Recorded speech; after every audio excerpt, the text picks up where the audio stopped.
TV9 દ્વારા આપણને આનું મેઇન હેડિંગ ગર્વ છે મને ગુજરાતી, હું ગુજરાતી. પણ આપણે આપણા ગુજરાત અને ગુજરાતીનું ગૌરવ અને ગુજરાતી તરીકેનું ગૌરવ આપણને હોવું જ જોઈએ. ને અમે ગુજરાતી તરીકેનું ગૌરવ તમારા બધાનું અમે એઝ ઇટ ઇઝ રાખ્યું છે. અમે ક્યાંય ગયા તો કોઈ બીજી ભાષામાં વાત નથી કરી, ગુજરાતીમાં જ વાત કરી છે.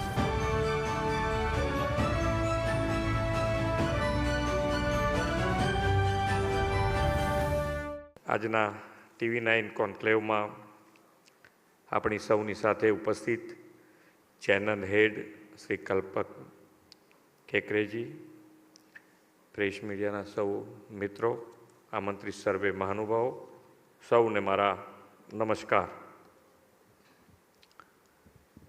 આમ તો કોન્ક્લેવ અને કોન્ક્લેવનું ટાઇટલ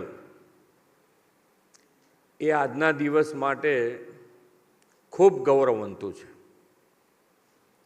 કે હું ગુજરાતી છું અને એનું ગૌરવ, અને ગૌરવ ગુજરાતીઓનું ગૌરવ જેણે વધાર્યું દેશ અને દુનિયામાં એવા આપણા લોકપ્રિય વડાપ્રધાન શ્રી પહેલી વખત જ્યારે મુખ્યમંત્રી બન્યા ત્યારે આ 7 તારીખે બન્યા.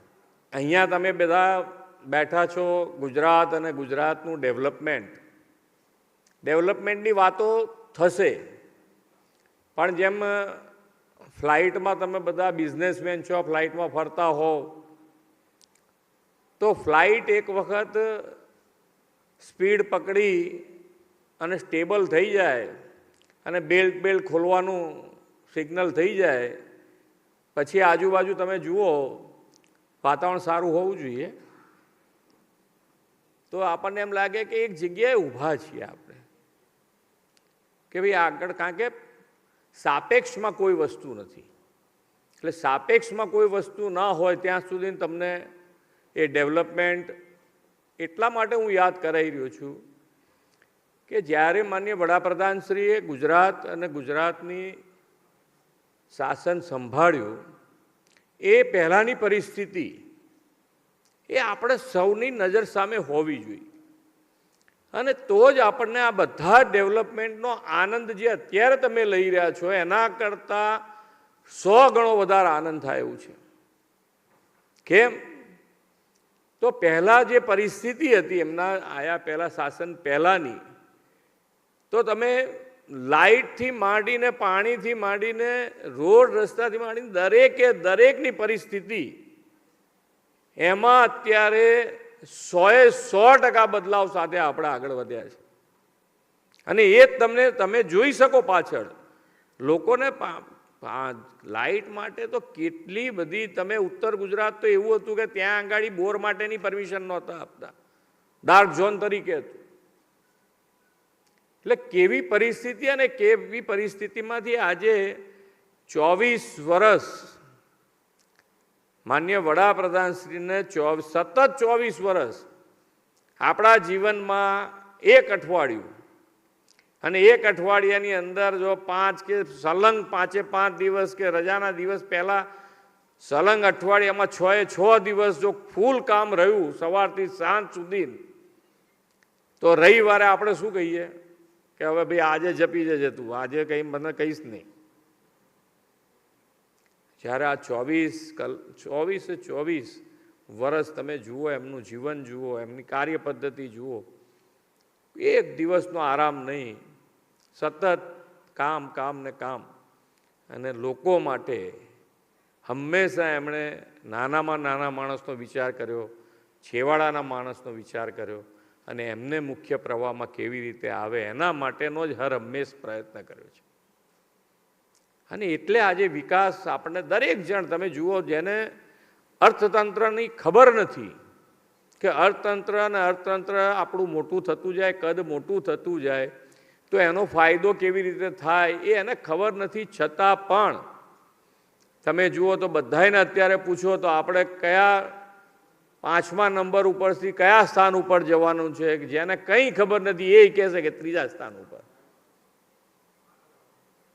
એટલે દરેક જણે ડેવલપમેન્ટ અને ડેવલપમેન્ટનો ક્યાંક ને ક્યાંક સ્વાદ છેવાડાના માનવી સુધી લોકોને પહોંચ્યો છે. અને એટલે જ બધાનો વિશ્વાસ તમે જુઓ તો રોજબરોજ વિશ્વાસ, જનવિશ્વાસ આટલા લાંબા સમય સુધી ટકાઈ રાખવો એ પણ એક મોટી મોટી ગૌરવવાળી વાત છે. અને એમાં ગુજરાત માટે તો ખૂબ ગૌરવની વાત છે કે ગુજરાતી તરીકે આજે દેશ અને દુનિયામાં સૌથી લોકપ્રિય વ્યક્તિત્વ તરીકે આજે વડાપ્રધાન શ્રી નરેન્દ્રભાઈ મોદી છે. તો આપણા માટે, ગુજરાતીઓ માટે તો ગૌરવ જ થાય કે હું ગુજરાતી છું, એનું ગૌરવ છે. ને ગુજરાતી તમે ક્યાંય પણ જાઓ, તમે આજે તમારો પાસપોર્ટ કોઈ પણ જગ્યાએ મૂકો અને એ ગુજરાતનો પાસપોર્ટ મૂકો એટલે સામેવાળાની આંખ ઉપર ચમક આવે અને આવે જ. તમને અનુભવ થાય એવું છે. કંઈ હું કહું છું એટલે નહીં, તમને અનુભવ થાય એવું છે કે ગુજરાત અને ગુજરાતનું નામ આજે નાનામાં નાનો માણસ દેશ અને દુનિયા સુધી ગુજરાત અને ગુજરાતીની ગૌરવ દરેક જણનું એમનું વધ્યું છે, સાથે સાથે આપણા બધાયનું વધ્યું છે. અને ગુજરાતીઓને સૌથી વધુ લાભ, માન્ય વડાપ્રધાનશ્રીનો સૌથી વધુ લાભ કોને મળ્યો? તે ગુજરાતને મળ્યો છે. ગુજરાતનું ડેવલપમેન્ટ અને ડેવલપમેન્ટના આંકડાય છે મારી પાસે, તમને હું આપું. નાની વસ્તુ કે ભાઈ આપણે બજેટની વાત કરીએ તો 2001માં રાજ્યનું બજેટ 36,000 કરોડ હતું. ગુજરાત તો આટલું જ હશે ને, વધઘટ તો નહીં થઈ હોય ને. આજે બજેટ 3.70 લાખ કરોડ રૂપિયા છે બજેટ. તમે બિઝનેસમેન છો બધા, તો એમએસએમઈની જે છે, પહેલાં આપણે એસએસઆઈ કંઈ કદાચ કહેતા હતા, સ્મોલ સ્કેલ ઇન્ડસ્ટ્રીઝ તરીકે આપણે એને રજીસ્ટર કરતા હતા ગુજરાતમાં, પછી એમએસએમઈ થઈ ગયું. તો એની અંદર જે છે પહેલાં 66,000 હતા ખાલી યુનિટ. આજે એ આંકડો 27 લાખને પાર છે. 27 લાખને પાર. અને આ બધા જ આ તો મોટી ઇન્ડસ્ટ્રીઝ જુદી, મોટી ઇન્ડસ્ટ્રીઝ જુદી. એટલે તમે આખો જે બદલાવ જોઈ રહ્યા છો, આપણે બધા ફેસિલિટી ભોગવી રહ્યા છીએ, એ બધી જ ધીમે ધીમે, અને બજેટ અને બજેટ વાપરવાની પદ્ધતિ એ દરેક જણની, તમે નાનામાં નાના ઘરથી માંડીને સરકાર સુધીની બજેટની પદ્ધતિ સરખી જ હોય કે ભાઈ દર વખતે બજેટ એટલે ધારો કે આપણા ત્યાં આવક જેટલી થતી હોય એ પ્રમાણે આપણા ખર્ચા લખાતા જાય. એક વખતે ફ્રીજ લાયા, બીજી વખત એસી લાયા, ત્રીજી વખત ટીવી લાયા, એ રીતની જ પદ્ધતિ હોય. પણ આપણે ડેવલપમેન્ટ થયા પછી ધીરજ રાખવાની મુશ્કેલ બની જાય. એક વખત ભોગવ્યું આપણે, એસી ચાલુ થઈ ગયું એક વખત, પછી એસી બંધ હોય અને જો રૂમમાં એસી વગર ઊંઘવાનું હોય તો આપણી પરિસ્થિતિ કેવી થાય? એ મુશ્કેલવાળી પરિસ્થિતિ છે. અને એમાં તમારી સાથે સંમત છીએ આપણે, કોઈ મારી વાત એવી કદીએ નહીં હોય. જે માન્ય વડાપ્રધાનશ્રીનું વિઝન છે અને વિઝનનો લાભ આપણને મળી રહ્યો છે. 2006માં જ્યારે રણોત્સવ શરૂ થયું તો રણોત્સવ વખતે કોઈને મગજમાં નહીં હોય ને આ સફેદ રણ તો કેટલાય વર્ષોથી બનતું હશે, આજનું થોડું બનેલું છે.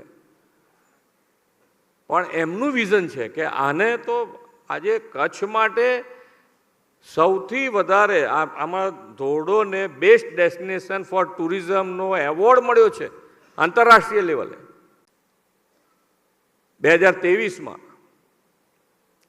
તો એ વિઝનનો લાભ આપણને મળે છે. આખું ટુરિઝમ ઊભું થઈ ગયું કચ્છમાં ને એનો લાભ એમાં મળે છે એ લોકોને. ધરતીકંપ પછી આખું કચ્છ બેઠું કેવી રીતે થશે એ લોકોનો પ્રશ્ન હતો. આજે ઉદ્યોગ ક્ષેત્રે કચ્છ આખું બેઠું થઈ ગયું છે. આ વિઝનનો લાભ છે. સ્વચ્છતાનો આગ્રહ રાખીએ છીએ આપણે, પણ સ્વચ્છતાની સાથે સેમિકન્ડક્ટર ઉપર એટલું જ ફોકસ છે. ઘણી વખત આપણને શું હોય કે અમુક અમુક મોટા મોટા કામો થવા માંડે એટલે આપણા નાના કામો કે યાર તું આટલું જોઈ લેતો હોય તો આ મારે ધ્યાન રાખવાનું છે, તરત જ આપણો સ્વભાવ થઈ જાય. પણ વડાપ્રધાન તરીકે એમણે કોઈ વસ્તુમાં જે પણ આપણા નાનામાં નાના માણસને જરૂરિયાત છે કે જરૂર છે, આપણા દેશને જરૂર છે, તો એ દરેકે દરેક મુદ્દાને ફોકસ કરી દરેકે દરેક સેક્ટરમાં આપણે આગળ વધ્યા છે. અને આત્મનિર્ભરની વાત આપણે કરવી જ પડે. જે પ્રમાણે દેશની વાત છે કે દેશ આજે 140 કરોડનો દેશ આપણે પોતે કહેતા હોઈએ, બધી રીતે સમૃદ્ધિ આપણે વિકસિત ભારત તરફ આગળ વધવું હોય તો કોઈ આપણને કેવી રીતે આંખ દેખાડે ભાઈ? તો અમેરિકાને ખબર પડવી જોઈએ કે ભારતની સામે આંખ ના બતાવાય, અને એમાં આપણે બધાએ સાથે જોડાવાની વાત છે. આપણે બધા સાથે સ્વદેશી જ આપણે છે, તાકાતવાળા છીએ.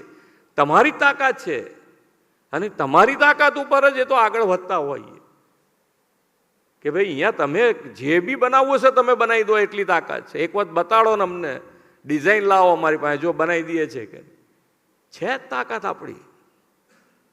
આજે ડિફેન્સમાં આપણે જુઓ, અત્યાર સુધીના આપણે ફોરેનથી જ બધું લઈ આવતા હતા, હવે આપણે એક્સપોર્ટ કરતા થઈ ગયા. રમકડાની વાત એક જ વખત માનનીય વડાપ્રધાનશ્રીએ મન કી બાતમાં કીધી કે ભાઈ રમકડા ઇન્ડસ્ટ્રીઝ ઉપર આપણે રમકડાએ બહારથી લાવવાના, છોકરાને રમવાના રમકડાએ બહારથી લાવવાના. આવું તો હોતું હશે. આજે 153 દેશમાં આપણે એક્સપોર્ટ કરીએ છીએ. આપણે 153 દેશમાં એક્સપોર્ટ કરીએ છીએ. એટલે આપણા બધા માટે આ તમારો તાકાત, તમારો ભરોસો. આપણે જ્યારે ડિજિટલ ઇન્ડિયાની વાત કરતા હતા ત્યારે શું લાગતું હતું આપણને કે યાર આપણા ત્યાં તો કેટલા બધા ભણ્યા વગરના લોકો છે ને ક્યાં ડિજિટલ ઇન્ડિયામાં સેટ થશે બધું, લાગતું હતું ને. પણ સાહેબને ભરોસો તો પાક્કો, અને એ થયું બી ખરું કે આપણા કરતાં વધારે ડિજિટલનો ઉપયોગ આ રેકડીવાળા હોય, દુકાનોવાળા, નાના નાના ફેરિયા હોય, બધાએ કર્યો કે કરતો સાહેબ પેમેન્ટ આની પર વાંધો નહીં.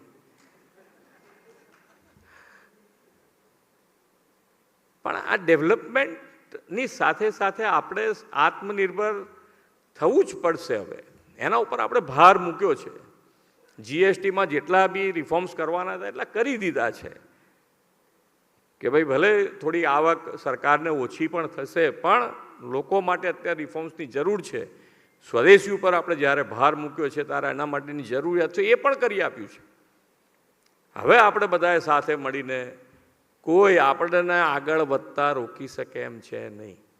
હમણાં તમે રમતગમતનું મંત્રી સાથે સાંભળ્યું હશે, 2036માં ઓલિમ્પિક તો છે, 2036માં અત્યારથી તૈયારી છે. અને તમારે તમારા મગજમાં જેટલા પ્રશ્નો આવે ને ઓલિમ્પિક માટેના કે આ લોકો ખાલી વાતો કરે છે, એના તમારે જેટલા જમીનથી માંડીને પ્લાનિંગથી માંડીને કેવા એલિવેશનથી માંડીને બધી જ વસ્તુઓ આપણી પાસે તૈયાર છે. તમારે જ્યારે જોવી હોય ત્યારે મળે એવી છે.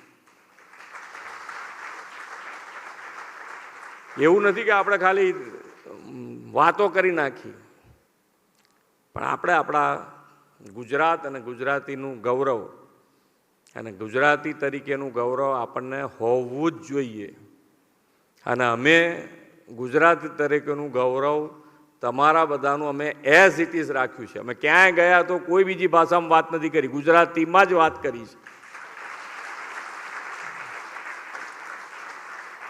અને એ લોકો એમની ભાષામાં જ વાત કરતા હોય છે, તો હું શું કામ છોડી દઉં ભાઈ? આવડે કે ના આવડે પછીની વાત છે.